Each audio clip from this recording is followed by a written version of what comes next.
خاتو ماریا گۆنچارۆڤا و دوو کوڕەکەی بۆ چەند هەفتەیەکە لە ئەپارتمانتێکدا دەژین لە ناوچەی ئەلێکزاندریای ویلایەتی ڤێرجینیای ئەمریکا. ئەمە یەکەم ئەپارتمانتە تێیدا بژین لەو کاتەوەی گەیشتونتە ئەمریکا وەک بەشێک لە پرۆگرامێکی حکوومەتی ئەمریکا ئەوەی بە یەکێتی لە پێناو ئۆکرانیا دەناسرێت. ماریا گۆنچارۆڤا دەڵێت بەهۆی ئەوەی زمانی ئینگلیزی دەزانێت هەر بۆیە ژیانی ئاسانتر کردووە. وێڕای دووری لە هاوسەرەکەی ئەوەی هێشتا لە ئۆکرانیا دەژی، بەڵام گۆنچارۆڤا دەڵێت ئەوان وا لە ئەمریکا جێگیر دەبن.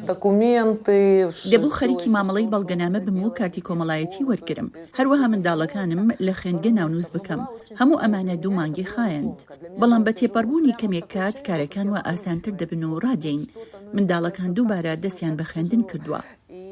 ماریای دایک دەڵێت خێزانەکەی هەتا ڕادەیەک لە ئەمریکا ئاسوودەن، بەڵام با پەرۆشەوە بیر لە ژیانیان لە ئۆکرانیا دەکەنەوە. خێزانی ماریا لە شاری نۆڤا کاهۆسکای هەرێمی خێرسۆن دەژیان. لەو شوێنەی ماریا وەک چارەسەرکار بە مەساژکاری دەکرد. مارک کوڕە 7 ساڵانەکەی ماریا باس لەو ڕۆژە دەکات کە ژیان تێیدا گۆڕدرا.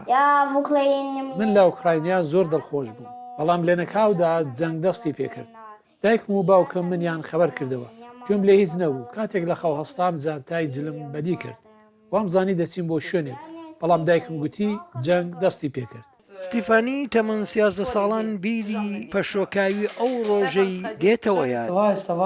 دایکم هاواری دەکرد و دەگوت هەستە لە خەو، ئێمە دەڕۆین. وام زانی ئێمە بۆ گەشتێک بەنێو ئۆکراینەدا دەڕۆین.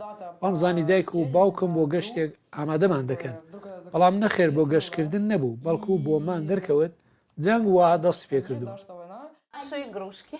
خاتو ماریا گۆنچارۆڤا دەڵێت پلانی گەڕانەوەی بۆ ئۆکرانیا نییە، تەنانەت ئەگەر جەنگەکەش بەم زوانە کۆتایی بێت. ئامانجی سەرەکی ماریا لە ئێستادا سەرکەوتنی ئۆکرانیا لە جەنگەکەدا بەدی بکات و بە هاوسەرەکەی شاد بێتەوە بۆ ئەوەی پێکەوە بتوانن ژیانێکی نوێ لە ئەمریکا بنیاد بنێن. بۆ کرینا بافرەجیان، سمکۆ عەزیز، دەنگی ئەمریکا.